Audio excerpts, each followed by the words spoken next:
Welcome back. We continue unpacking the morning papers. Thank you so much for joining us. Konita Hunter is here. Teboho Theoha is also joining us. He's a comedian, but incredibly smart. I mean, I'm a little bit shell-shocked here. You know, we expected to do, but there's a lot of thinking. My stuff is a lot more cerebral. I like it. Yeah, it's a lot I more like it a lot. And talk about cerebral. I like how you unpacked the Browns advert. Who knew? I mean, we're looking at the Sunday Times newspaper there. There's a beautiful picture of a top to toe billing. What is it here?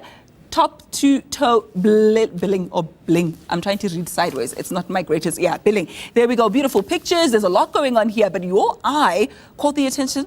The Browns ad, the perfect engagement ring. Now, diamonds aren't scarce. You really shouldn't be paying that much for them. I think diamonds are stupid to begin with. But the ad that they go and run, ask that to a girl. They said it's a girl's best friend. No, I'm her best friend. It's fine. Aww. Continue. BFFs. So with this ad, what really gets me is that if you read up on this ad, it's from World War II. Yeah. This was after all the axis of evil basically surrendered. These sailors had just gotten off the harbor. Mm-hmm. This woman who's being kissed here, the nurse, yes. The nurse who's being kissed in this picture is in no way in a relationship with the sailor. So she did not consent to this kiss. This guy just grabbed her and kissed her. And for decades now, we've been... a famous picture. It's a famous picture. Yeah. And it's always been framed as this great romance between the two of them. But you read up the story and she was vehemently upset that this was circulating. I was under the impression that that's what everybody did at that particular time. So there was a bell rang and gong and everybody was so merry and we were all high-fiving and kissing. But there's actually a lot more into this. There's a lot more into this. Like, well, I'm a nerdy comedian. Yeah. I'm a nerdy comedian. I sort of don't do the sort of falling flat on stage type of stuff. I like to go for the hard-hitting stuff. So when you think of the Me Too hashtag that's going along, this is what people are talking about, that we always think that abuse is the sort of physical, heavy-handed stuff. But as long as there's no consent, it is abuse. I'm glad you speak about that because it's also in the Sunday Times. Konita, perhaps you can wage in on that. Danny Jordan saying, write what you want, he says, of the rape claim. You can't help but bring that together with the Weinstein issue and how he's come out, he's finally said something only because a black woman spoke about her particular story as well. I'm going to pass that on to you and help me to unpack it all. I think this Me Too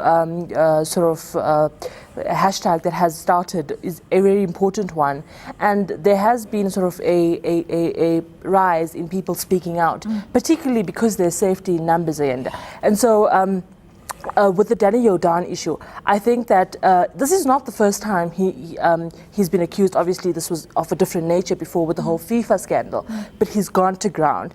And he's done the same here, not responding to any questions, almost to a sense that I don't owe anyone an explanation, which I think is quite pompous and unfortunate. Especially for a matter of this magnitude. This is very important, and these allegations are quite damning. Absolutely. And I think that this just opened the conversation here locally in South Africa about big, powerful men abusing their positions and doing what they feel that they are owed. And I think that with Harvey Weinstein in the States, it just, as one person spoke out, the next one felt a bit more secure to speak out. The Peter Nyong'o just recently also... Yes, and that was just so heartbreaking. As the way she responded. Yeah, and just the detail of how it's about power, and it's nothing more than that, and sort of this entitlement among men. And I think the Me Too campaign on social media is nothing about putting